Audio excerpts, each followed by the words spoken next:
السلام علیکم ورحمۃ اللہ۔ سامعین سے گزارش کی جاتی ہے کہ ہمارے چینل اتحاد الانصار میں جن کتابوں کی آڈیو ریکارڈنگ ہوئی ہے انہیں بھی سنیں اور اپنے دوست و احباب میں اسے شیئر کریں۔ آپ کی آسانی کے لیے ان کے لنکس ڈسکرپشن میں دے دیے گئے ہیں، اور ہمارے چینل کو سبسکرائب کرنا نہ بھولیں۔ جزاک اللہ خیر۔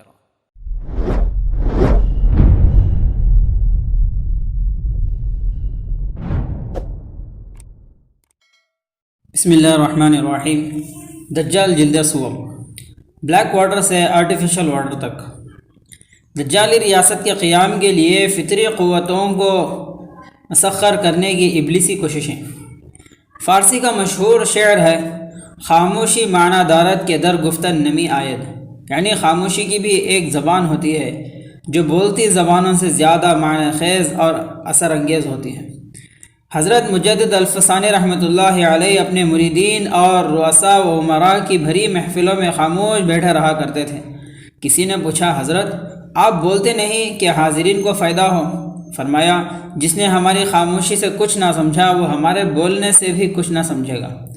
سیلاب جب تباہیوں کے دور کی ابتدا کر رہا تھا تو احباب کی ایک محفل میں عزیزم سید عدنان کا خیل نے پوچھا، یہ سمجھ نہیں آیا کہ سیلاب عذاب ہے تو سرحد اور جنوبی پنجاب میں زیادہ کیوں آیا ہے؟ یہ دونوں علاقے تو دینداری کے حوالے سے معروف ہیں۔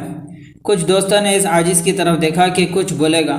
میں خاموش رہا تو ایک اور صاحب نے اس سوال پر دوسرے سوال کی تھپی لگائی، ہاں یہ لوگ سخت ابتلا میں ہیں، جبکہ پنجاب کے وہ بڑے شہر جو ماہ رمضان میں بھی اپنی کارستانیوں کے حوالے سے معروف ہیں، امن و امان سے ہیں۔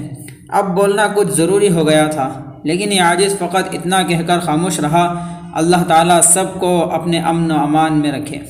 بعد میں شاہ صاحب کو الگ کر کے کہا، یہ سیلاب ہیٹی کے زلزلے اور جدہ کے سیلاب کی طرح مصنوعی ہے۔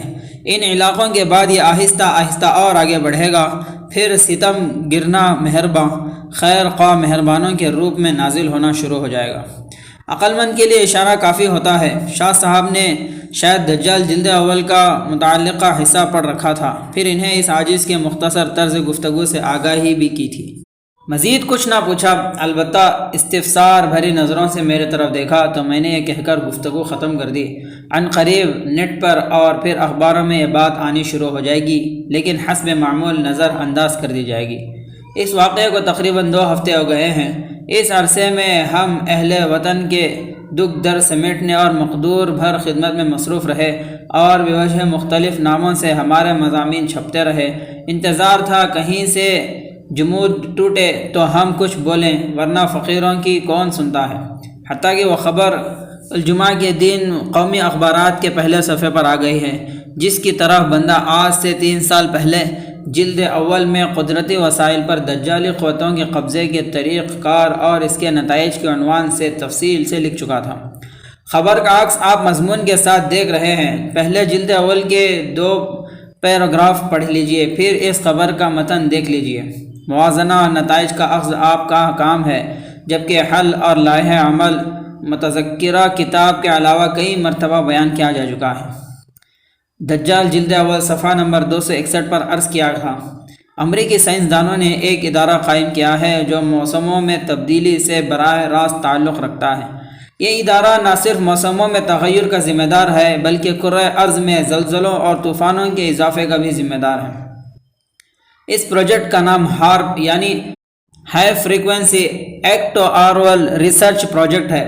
اس کے تحت 1960 عیسوی کے عشرے سے یہ تجربات ہو رہے ہیں کہ راکٹوں اور مصنوعی سیاروں کے ذریعے بادلوں پر کیمیائی مادے چھڑکے جائیں جس سے مصنوعی بارش کی جا سکے۔ یہ ساری کوششیں قدرتی وسائل کے قبضے میں لینے کی ہیں تاکہ دجال جسے چاہے بارش سے نوازے، جسے چاہے قحط سالی میں مبتلا کر دے، جس سے وہ خوش ہو اس کی زمین میں ہریالی لہرائے اور جس سے بگڑ جائے وہاں خاک اڑے۔ لہذا مسلمانوں کو قدرتی غذا اور قدرتی خوراک کو استعمال کرنا اور فروغ دینا چاہیے۔ یہ ہم سب کے لیے بیدار ہونے کا وقت ہے کہ ہم قدرتی خوراک، مصنوعی اور فطری خوراک استعمال کریں اور مصنوعی اشیاء یا مصنوعی طریقے سے محفوظ کردہ اشیاء سے خود کو بچائیں جو آگے چل کر دجالی غذائیں بننے والی ہیں۔ دو صفحے بعد کی عبارت بھی دیکھ لیجئے۔ آپ نے محسوس کیا ہوگا کہ کرۂ ارض کے موسم میں واضح تبدیلیاں آ رہی ہیں اور موسم اور ماحول سنگین تباہی سے دوچار ہو رہے ہیں۔ دنیا بھر میں اس حوالے سے مضامین اور سائنسی فیچرز شائع ہو رہے ہیں۔ مجموعی درجہ حرارت میں اضافہ سے طوفان، سیلاب اور بارشوں کی شرح غیر معمولی طور پر متغیر ہو گئی ہے۔ اگرچہ اس کو فطری عمل قرار دے دیا جا رہا ہے، لیکن در حقیقت یہ تسخیر کائنات کے لیے کی جانے والی ان شیطانی سائنسی تجربات کا نتیجہ اور موسموں کو قابو میں رکھنے کی کوششوں کا نتیجہ ہے جو مغرب میں جگہ جگہ موجود یہودی سائنسدان حضرت داؤد کی نسل سے عالمی بادشاہ کے عالمی غلبے کی خاطر کر رہے ہیں۔ اب اس خبر کا مطالعہ کر لیجئے جو نیٹ سے ہوتی ہوئی بالآخر اخبارات کے صفحے پر آ گئی ہیں۔ پاکستان میں غیر معمولی بارشوں اور ان کے نتیجے میں رونما ہونے والے سیلاب کے اسباب تلاش کرنے والوں میں وہ لوگ بھی شامل ہیں جو ماحول کو کنٹرول کرنے والی خفیہ امریکی ٹیکنالوجیز پر نظر رکھتے ہیں۔ امریکی ہارپ ٹیکنالوجی پر حالیہ سیلاب کا الزام عائد کیا جا رہا ہے۔ یہ وہ ٹیکنالوجی ہے جس کے ذریعے بالائی فضا میں ترقی مقناطیسی لہروں کا جال بچھا کر موسم کے لگے بندھے ڈھانچے کو تہس نہس کر دیا جا رہا ہے، اور اس کے نتیجے میں موسلادھار بارشیں ہوتی ہیں، سیلاب آتے ہیں اور برف باری بھی بڑھ جاتی ہے۔ اسی ٹیکنالوجی کو انجینئرز زلزلوں اور سمندری طوفانوں کی پشت پر کار فرما بتایا جاتا ہے۔ انٹرنیٹ پر مختلف ذرائع سے منظر عام پر آنے والی رپورٹس میں بتلایا گیا ہے کہ پاکستان میں بارشوں کے سلسلے کو ہارپ ٹیکنالوجی کے ذریعے طول دیا گیا۔ صرف 4 دنوں میں سب کچھ بدل گیا۔ دنیا بھر کے موسمیاتی ماہرین نے بھی اس حوالے سے کچھ نہیں کہا تھا، کوئی انتباہ بھی جاری نہیں کیا گیا تھا۔ ہارپ امریکی فوج کا ایک حساس پروگرام ہے جو کئی برسوں سے متنازع چلا آ رہا ہے۔ 1997 عیسوی میں اس وقت کے امریکی وزیر دفاع بیم کوہن نے بھی اس پروگرام کو متنازع قرار دیا تھا۔ باخبر ذرائع بتاتے ہیں ہارپ بھی ان پروگراموں کا حصہ ہے جو 2020 عیسوی تک پوری دنیا پر امریکی تصرف یقینی بنانے کے لیے شروع کیے گئے تھے۔ اس ذرائع کا دعویٰ ہے کہ موسمیاتی نظام کے ڈھانچے کو بدل کر بہت سے ممالک کو شدید معاشی بحران سے دوچار کیا جا سکتا ہے۔ روس کے معروف اسکالر اور اسٹریچنگ کلچر فاؤنڈیشن کے نائب سربراہ اینڈرے ایریشیف نے روس کے جنگلوں میں لگنے والی بھیانک آگ کو بھی امریکی ہارپ ٹیکنالوجی کے استعمال کا نتیجہ قرار دیا ہے۔ ماہرین کا کہنا ہے کہ زمینی دریاؤں کی طرح 2 میل کی بلندی پر بخارات کی شکل میں بھی برپا پائے جاتے ہیں۔ دنیا بھر میں ایسے 10 فضائی دریا ہیں جن کا راستہ روک کر غیر معمولی بارش اور سیلاب کی راہ ہموار کی جا سکتی ہے۔ ہارپ اور دیگر متعلقہ ٹیکنالوجیز کی مدد سے بارانی ہواؤں کے نظام کو غیر متوازن کر کے بارش کا قدرتی مقام اور ڈیڈ لائن تبدیل کر دی جاتی ہے۔ یہ سب ماحولیاتی دہشت گردی کے ذیل میں آتا ہے اور خود امریکی ماہرین اور سیاست دان بھی اس حوالے سے خبردار کرتے رہتے ہیں۔ مشکلات تو آپ نے سن لی، حل کیا ہے؟ صرف BNDB یعنی برونائی اور بحرین 2 بہت چھوٹے اور انتہائی مالدار مسلم ملک ایسے ہیں کہ اپنی دولت کا خمس یعنی 20% جو معدنیات کی زکوٰۃ کو شرعی نصاب ہے ادا کرنے لگیں تو مسلمانوں کو بیرونی امداد اور بیرونی امداد کو فوجوں کی کوئی ضرورت نہیں ہوگی، نہ کسی سے قرض لینے اور دنیا بھر میں امداد کی دہائی دینے اور خوار پھرنے کا خطرہ ہوگا۔ لیکن مسلمان حکمران اپنے اڑن کٹولوں کو نئے سرے سے سونے سے سنہرا کر رہے ہیں اور مہربان ستم اپنے لو لشکر کے ساتھ وہ آمدنی وہ امدادی سامان لے کر بے دھڑک آ رہے ہیں جس کی جانچ پڑتال کی بھی کسی سیاسی اداکار کو ضرورت ہے، نہ سیاسی ہدایت کار کو ہمت کہ بلیک واٹر کے بعد ابھی آرٹیفیشل واٹر کیا کچھ ساتھ لا رہا ہے اور کیا کچھ بہا کر لے جائے گا۔ خبر آئی ہے کہ برونائی کے سلطان حسن بلقیہ کی ہدایت پر $233 ملین کی مالیت کے جہازوں کو از سر نو تزئین کر کے سونے سے بنی ہوئی اشیاء سے سجایا گیا ہے اور ہر چھوٹے بڑے فریم اور فرنیچر کو خالص سونے کی پلیٹوں سے تیار کیا گیا ہے۔ موصوف $200 بلین کی جائیداد کے مالک ہیں۔ اگر وہ ان کے طبقے کے مسلمان زردار عمرا ہم وطن ہوں یا ہم مذہب اپنی تجوری بند دولت کا 2.5% یعنی صرف زکوٰۃ بھی ادا کر دیں تو ہم امریکی امداد کے تھیلوں سے گرا ہوا آٹا سڑکوں پر سے چن کر کھانے اور یوم دفاع کی جگہ سال دفاع منانے سے بچ سکتے ہیں۔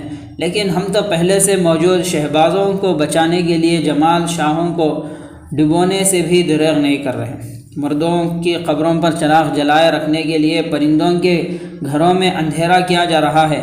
NGOs کے مطابق 72,000 بچوں کی زندگی کو خطرہ ہے، اس لیے وہ امدادی کارروائیاں جاری رکھیں گے۔ لیکن جو بچے امدادی کیمپوں سے غائب ہو رہے ہیں یا کیے جا رہے ہیں، انہیں کس سے خطرہ ہے؟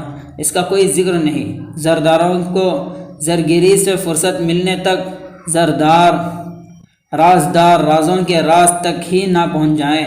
خدا نہ خواستہ حاکم بدہن زر رہے نہ ایٹم کا ذرہ۔ اللہ رحم کرے۔ دعا اور دوا دونوں کی ضرورت ہے۔ رجوع اللہ اور خدمت خلق دونوں سے دریغ نہ کیا جائے۔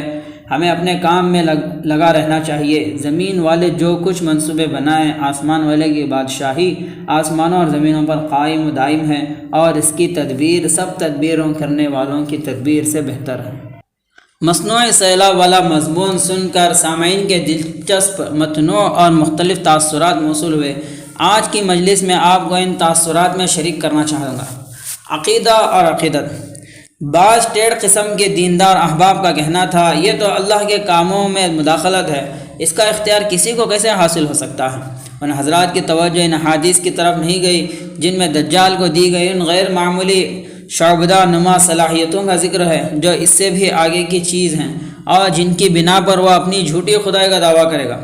جس کو یعنی منافقین کو چاہے گا خوشحال اور سرشار کر دے گا، اور جس کو چاہے گا روٹی پانی بند کر دے گا۔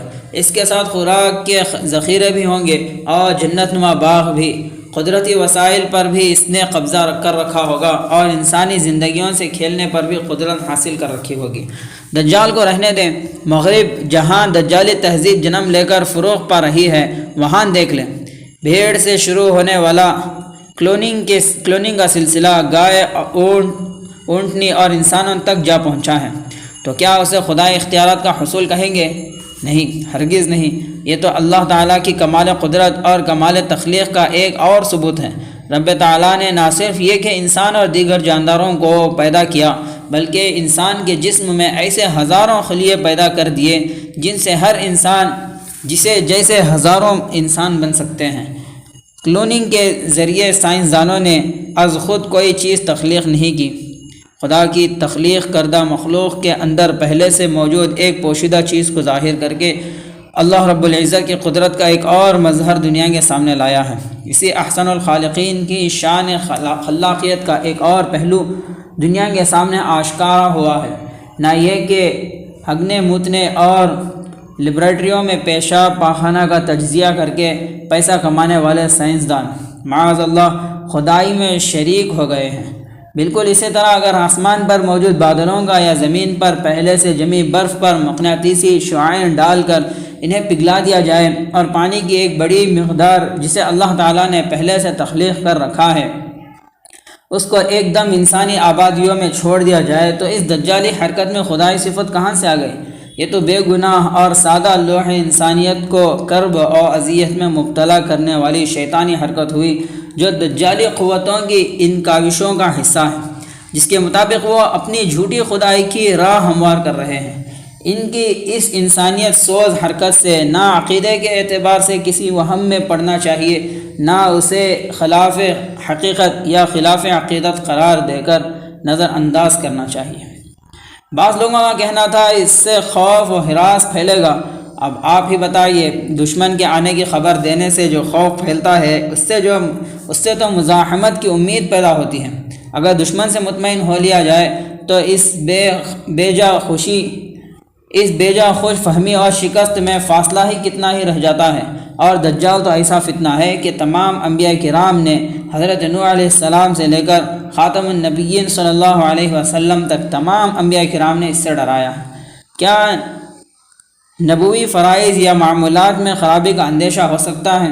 اس سے تو انشاءاللہ خیر جنم لیتی ہے، وہ خیر جو غفلت کے ساتھ جمع نہیں ہوتی، جستجو اور آگاہی سے ہی پھوٹتی ہے۔ ہم سے بہتر تو مغرب کے وہ محقق ہیں جو اس طرح کی چیزوں پر نظر رکھتے اور دنیا کو ان سے آگاہ کرتے رہتے ہیں۔ مغرب میں ان کی تحقیقات کو ہاتھوں ہاتھ لیا جاتا ہے اور ان کا تنقیدی جائزہ لینے کے ساتھ انہیں قدر کی نگاہ سے دیکھا جاتا ہے۔ ہمارے ہاں دشمن کے اسلحہ خانے پر نظر نہیں رکھی جاتی، اگر کوئی جستجو کر کے کھوج نکال لائے تو اسے دیوانہ قرار دے دیا جاتا ہے۔ دیوانگی کا یہ الزام اس وقت تک تواتر سے دیا جاتا ہے جب تک دشمن کی یلغار فرزانوں کے سر پر نہیں آ پہنچتی۔ بعض حضرات کو جدید سائنس کی انکشافاتی شعبدہ بازیوں پر اتنا تعجب ہوتا ہے کہ وہ احساس کمتری میں مبتلا ہو جاتے ہیں یا ان کا انکار کر بیٹھتے ہیں۔ یہ دونوں رد عمل محل نظر ہیں۔ اگر انسان کا چاند پر جانا ثابت ہو جائے تو اس میں اسلامی عقائد کے خلاف کون سی بات ہوگی یا کون سا معجزانہ قسم کا کمال ہوگا؟ کیا جنات پلک جھپکتے میں اس دنیا کے ایک کونے سے دوسرے کونے تک نہیں چلے جاتے؟ چاند سے بھی اوپر آسمانوں پر جا کر فرشتوں کی باتیں نہیں سنتے؟ اس میں کمال کیا ہوا؟ الٹا پتھر کا تھپڑ کھا کر مردود ہو کر بھاگتے ہیں۔ اگر جنات بغیر کسی سواری کے خلا میں چلے جاتے ہیں تو عالمی تسخیر کے منصوبے پر عمل کرنے والے کچھ بد نیت انسانوں نے سواری پر چڑھ کر چاند تک رسائی حاصل کر لی، تو اس میں اتنی بڑی کون سی بات ہے کہ ہم اس کو شرعی مسلمات کے خلاف اور اس کے انکار کو صحت اعتقاد کے لیے لازم قرار دینے لگے؟ شیطان کو اگر اللہ تعالیٰ نے قیامت تک کی عمر اور 7 بر اعظموں میں موجود ہر شخص کے دل میں وسوسہ ڈالنے کی صلاحیت دے رکھی ہے، تو کیا شیطان کے چیلوں یعنی شیطان کا سب سے بڑا چیلا دجال اعظم کو اس طرح کی صلاحیت نہیں دی جا سکتی؟ پھر ایمان والوں کی آزمائش ہی کیا ہوگی؟ انہیں امتحانات سے گزرے بغیر جنت کس بنیاد پر ملے گی؟ مسلمان کا ایمان 2 ٹوک اور کھڑا ہونا چاہیے، اس طرح کے شیطانی شعبدہ بازیوں سے اس کو وسوسوں کا شکار نہ ہونا چاہیے۔ البتہ دلائل و شواہد کی بنا پر تحقیق و تجسس اور تنقید و تمحیص ہمارا فرض ہے۔ آئیے اہل مشرق کے مشاہدے اور اہل مغرب کے تجزیے پر ایک نظر ڈالتے ہیں۔ گزشتہ دنوں آزاد کشمیر کے دور دراز علاقوں میں جانا ہوا۔ وہاں کے بہت سے لوگوں نے بتایا کہ یہاں بارشیں زیادہ نہیں ہوئی۔ یہاں جس غیر معمولی سیلاب نے تباہی مچائی وہ پہاڑوں پر جمی نیلی برف کے ایک دم پگھلنے اور پھر گرم بارش برسنے سے ہوا۔ نیلی برف اس برف کو کہتے ہیں جو ہر سال جمنے اور پگھلنے والی برف کے نیچے 20 فٹ نیچے صدیوں سے جمی ہوئی ہے۔ کیل اور دواریاں نامی دور دراز علاقوں کے بڑے بزرگوں کا کہنا تھا کہ ایک دھماکہ ہوا جس سے اڑنے والی برف کے ٹکڑے میلوں دور تک گھروں میں جا گرے۔ اس کے بعد گرم بارش ہوئی۔ اس میں بھیگنے سے انسان کو سردی نہیں لگتی، گرمی لگتی ہے۔ موجودہ سیلاب کی ابتدا کشمیر سے ہوئی تھی اور کشمیر کے سیلاب کی ابتدا نیلی برف اور گرم بارش سے ہوئی۔ پورے ملک میں پھر جو کچھ ہوا اس سے پہلے نہیں ہوا تھا۔ جس طرح ہوا وہ کسی کی سمجھ میں نہیں آیا۔ یہ سب کیا ہے؟ قدرتی وسائل اور فطری موسم کو اپنے قابو میں کر کے جارحانہ مقاصد کے لیے استعمال کرنے کے دجالی منصوبے کی مزید مظاہرہ ابھی دنیا دیکھے گی۔ نہ جانے اس وقت فقیر کہاں ہوگا۔ انسان سمجھنا چاہے تو تھوڑا بھی بہت ہے، نہ سمجھنے پر اڑا رہے زیادہ بھی کم پڑ جاتا ہے۔ مغرب میں جو اہل نظر دجالی قوتوں کے اعلی کار نہیں، وہ اس طرح کی حرکتوں پر نظر رکھتے ہیں، لیکن یہ عاجز پہلے بھی کہہ چکا ہے کہ وہ اس کی غرض و غایت کو زیادہ گہرائی سے نہیں سمجھتے، نہ ان کی تحقیقات کے نتائج دجل و فریب کے اس پردے کو چاک کرتے ہیں جو انسانی تاریخ کے سب سے بڑے فتنے نے اپنے آگے تان رکھا ہے۔ ان کے مطابق یہ پر اسرار نامعلوم قوت جو مختلف ملکوں کے موسمی حالات کو حیران کن طور پر تبدیل کرنے میں ملوث بتائی جاتی ہے، عالمی ماہرین کے مطابق امریکی محکمہ دفاع کا ایک خفیہ ادارہ ہارپ ہے۔ ہارپ کا پورا نام high frequency active auroral research program ہے۔ مختصر الفاظ میں کہا جا سکتا ہے کہ ہارپ موسم پر کنٹرول حاصل کرنے کی جدید ترین صلاحیت ہے، جس کے ذریعے بالائی فضا کے ایک مخصوص حصے کو نپی تلی مقدار میں برقی توانائی سے نشانہ بنا کر ہر قسم کے سمندری طوفان یعنی ہریکین، گھن گرج کے ساتھ طوفانی بارش، سیلاب اور بگولوں والے طوفان یعنی ٹورناڈوز کے علاوہ خشک سالی سے بھی اہل زمین کو دوچار کیا جا سکتا ہے۔ عالمی سطح پر موسموں کو کنٹرول کرنے والا یہ مرکز امریکی ریاست الاسکا میں کاکونا کے ویران مقام پر 25 کروڑ ڈالر کی لاگت سے تقریباً 20 سال کے عرصے میں مکمل کیا گیا ہے۔ 14 ایکڑ رقبے پر پھیلا ہوا ہارپ مرکز 360 ریڈیو ٹرانسمیٹرز اور 180 اینٹینا پر مشتمل ہے۔ 22 میٹر تک بلند یہ اینٹینا تباہی کے ہتھیار ہیں، جہاں سے کئی ارب وائس قوت کی برقی توانائی ہائی فریکوینسی ریڈیائی لہروں کے ذریعے زمینی فضا سے اوپر موجود برقائی ہوئی حفاظتی تہ کی جانب پھینکی جاتی ہے، جسے لونوسفیئر کہتے ہیں۔ کرۂ ارض کے چاروں طرف 40 سے 600 میل اوپر تک موجود ہیں۔ یہ وہی حفاظتی تہ ہے جو روئے زمین پر زندگی کے لیے سورج کی بالائے بنفشی خطرناک تابکاری ہیٹر ہے۔ دنیا کے جس شمالی خطے سے اسے بنایا گیا ہے وہ اس لحاظ سے آئیڈیل ہے کہ سائنسدان وہاں سے بالائے فضا کی جانب برقی توانائی پھینکنے اور اسے زمین پر واپس لانے میں اپنی خواہش کے مطابق کامیاب رہتے ہیں۔ اس منصوبے کا سب سے اہم خفیہ مقصد یہی تھا کہ لونوسفیئر کو کیسے اور کہاں شعاعوں کے ذریعے نشانہ بنایا جائے کہ تابکار لہریں واپس ٹھیک اسی مقام پر زمین سے ٹکرائیں جہاں سائنسدان چاہتے ہیں، اور اس کے نتیجے میں مطلوبہ قسم کی تباہی یا موسم کی تبدیلی کا ہدف حاصل کیا جا سکے۔ سونامی میں یہ شعاعیں ہدف پر تھیں، جبکہ کترینا میں ہدف سے چوک گئی تھی۔ جس دن ان شعاعوں کا حسب منشا 100% درست استعمال دریافت کر لیا گیا، یا جس دن برموڈا ٹرائنگل میں کار فرما مقناطیسی شعاعوں پر مکمل کنٹرول حاصل کر لیا گیا، اس دن دنیا جھوٹی خدائی اور مظلوم انسانیت پر ناجائز تسخیر کے سفاکانہ مظاہر کا وحشت ناک مظاہرہ دیکھے گی۔ امریکہ کے خفیہ موسمیاتی جنگی منصوبے ہارپ سے متعلق متعدد دستاویزی کتابیں لکھی جا چکی ہیں، جبکہ دستاویزی فلمیں بھی بنائی گئی ہیں۔ اس سلسلے کی سب سے مشہور کتاب angels don't play this HAARP advance in Tesla technology ہے۔ ٹسٹیلر ٹیکنالوجی پر یہ عاجز دجال جلد اول میں تفصیل سے لکھ چکا ہے۔ دجال جلد اول ایسی عجیب کتاب ہے کہ اس میں لکھی گئی اکثر باتوں کی مشاہداتی تصدیق اتنی جلدی سامنے آنے پر کبھی خود مصنف کو بھی تعجب ہونے لگا تھا۔ مذکورہ بالا کتاب کے مصنف نک بیکنج اور جن میننگ نے پوری دنیا کی ملکیت لونوسفیئر کو امریکی فوج کی جانب سے اپنے مذموم مقاصد کے لیے استعمال کرنے پر شدید تنقید کرتے ہوئے کہا ہے، جمہوری حکومتوں کو اپنی پالیسیاں بالکل صاف اور واضح رکھنی چاہیے، جبکہ ہمارے ہاں خاص طور پر ملٹری سائنس کو 7 پردوں میں چھپا کر رکھا جاتا ہے۔ اس خطرناک امریکی پروگرام سے متعلق دیگر اہم کتابوں میں ایرو واشنگٹن کی تصنیف کردہ HAARP the path of destruction اور مصنف جیری اسمتھ کی 2 کتابیں HAARP the ultimate weapon of conspiracy اور ویدر فار فائر شامل ہیں۔ روس کے جنگلوں سے لے کر ہیٹی اور چلی کے زلزلے تک اور جدہ کے سیلاب سے لے کر پاکستان میں آئے ہوئے طوفان تک جو قوت کار فرما ہے، اسے مغرب میں تخریبی سائنس کہا جاتا ہے، جبکہ ہم اسے دجالی قوتوں کا کارستانیوں کا نام دیتے ہیں۔ آنے والا وقت بتائے گا کہ کون سی تعبیر حقیقت کے زیادہ قریب اور واقعات پر زیادہ منطبق ہوتی ہے۔ واللہ اعلم بالصواب۔